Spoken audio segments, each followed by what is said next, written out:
आप सभी को हार्दिक बधाई। आज ऐतिहासिक दिन है क्योंकि आज अंतरिक्ष से सुनीता विलियम्स जी पृथ्वी पर आ चुकी हैं और वे पूरे 9 महीने 13 दिन तक वहाँ पर रही हैं। आपको जानकारी होगी ही कि अवेल वैलेंटिना अंतरिक्ष में पहली जाने वाली महिला थी। वे 1973 में अंतरिक्ष में गई थी। तब से लेकर आज तक 99 महिलाएं अंतरिक्ष में जा चुकी हैं जिनका अलग अलग मिशन था। क्योंकि हम सभी जानते हैं कि पृथ्वी की ग्रेविटी से बाहर अंतरिक्ष की वे सैर पर गई हैं, मिशन पर गई हैं, रिसर्च करने गई थी।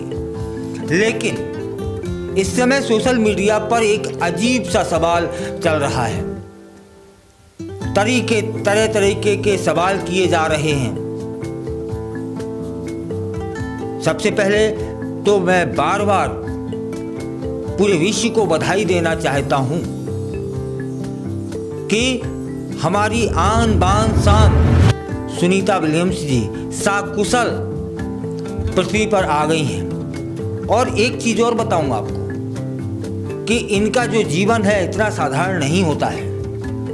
पृथ्वी पर आने के बाद भी कम से कम 6 महीने सामान्य जीवन नहीं जी पाएंगे ये लोग। इन्हें चलने की पुनः प्रैक्टिस करनी होगी।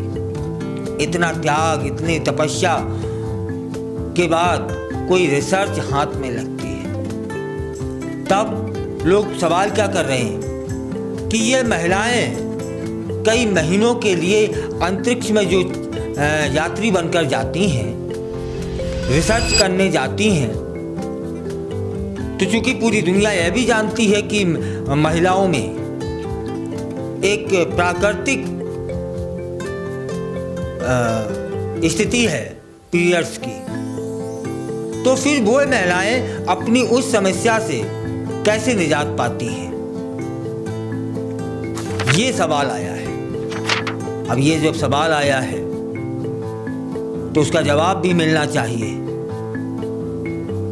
क्योंकि यह सवाल पता नहीं सोशल मीडिया पे क्यों किया जा रहा है, लोग क्यों कर रहे हैं कि आखिर महिला अंतरिक्ष यात्री अंतरिक्ष में अपने मासिक धर्म से कैसे उसका रास्ता निकालते हैं, क्या करते हैं, जबकि वहां पानी की एक बूंद भी हवा में तैरने लगती है। तब फिर मासिक धर्म के दिनों में शरीर में प्रवाहित होने वाले रक्त का वहां क्या होता होगा? क्या वह भी हवा में तैरता होगा? क्योंकि जीरो ग्रेविटी होती है वहां, तो जीरो ग्रेविटी में मासिक धर्म को कैसे ये लोग मैनेज करते हैं, यह है सवाल। अंतरिक्ष वैज्ञानिकों द्वारा ही एक साक्षात्कार में बताया गया था, और वह भी जिसने बताया था वे अंतरिक्ष यात्री थी, और इसकी बाकायदा एक रिपोर्ट सामने आ चुकी है। तब पर उस पर एक नज़र दौड़ा लेते हैं उस रिपोर्ट पर। रिपोर्ट कहती है कि मासिक धर्म के लिए वहाँ कई विकल्प होते हैं, और फिलहाल 2 विकल्प उन्होंने बताए थे।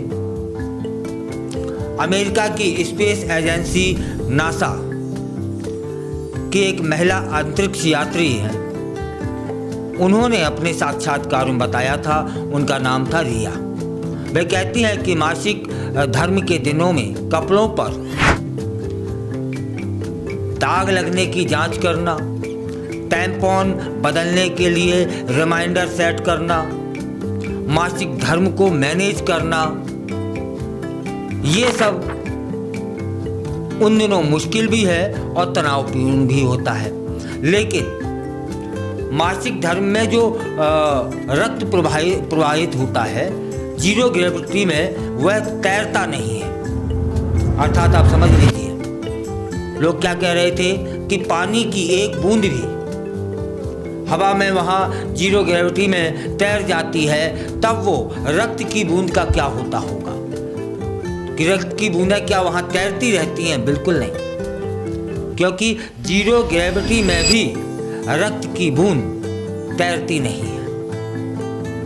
और इसका दूसरा विकल्प है कि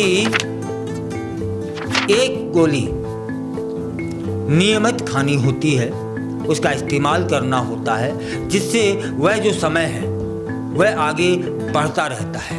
वे गोलियां होती हैं गर्भ निरोधक गोलियां, जो कि लंबे समय तक उनको खानी होती हैं। यह है सामान्य सा 2 तरीके होते हैं।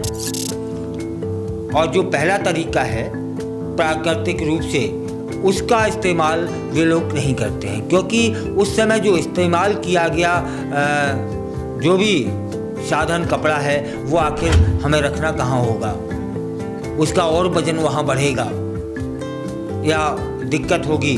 तब फिर इनके पास एक ही विकल्प बचता है, गर्भ निरोधक गोलियां खाते रहना और उस समय को आगे बढ़ाते रहना। और यह बहुत स्पष्ट हो चुका है कि जो रक्त की बूंद है वह जीरो ग्रेविटी में तैरती नहीं है, और इसीलिए वो लोग दूसरा जो रास्ता है उसे कारगर मानते हैं। विकल्प सुरक्षित और प्रभावी है। इससे महिलाओं के शरीर पर, जो अंतरिक्ष यात्री हैं उनके शरीर पर कभी भी इसको लेकर दुष्प्रभाव देखने को नहीं मिले। मिशन की जो अवधि रहती है और स्वास्थ्य जैसे कारणों पर ध्यान रखना ही होता है, क्योंकि वहाँ लंबे समय तक हमें रिसर्च करनी है। अब वो जिस तरह का ये सवाल मीडिया पर, सोशल मीडिया पर चल रहा था, उसका शायद जवाब मिल गया होगा उन्हें। लेकिन यहाँ एक बात जरूर कहनी है कि ये सवाल बहुत हल्के स्तर के सवाल थे। आप सवाल ये करें कि आज देखिए ना, सुनीता जी आई हैं तो उनके चेहरे पर कितनी झुर्रियां आपको देखने को मिली, खाल सिकुड़ने लगी है। तब फिर ये अपने को कैसे मैनेज कर पाते हैं, यह सवाल होना चाहिए। इतने दिनों तक, इतने महीनों तक वहां रहने पर ये लोग क्या खाते हैं, कैसे खाते हैं, क्या पीते हैं, आपको जानकर आश्चर्य होगा। यह किसी त्याग तपस्या से कतई कम नहीं है।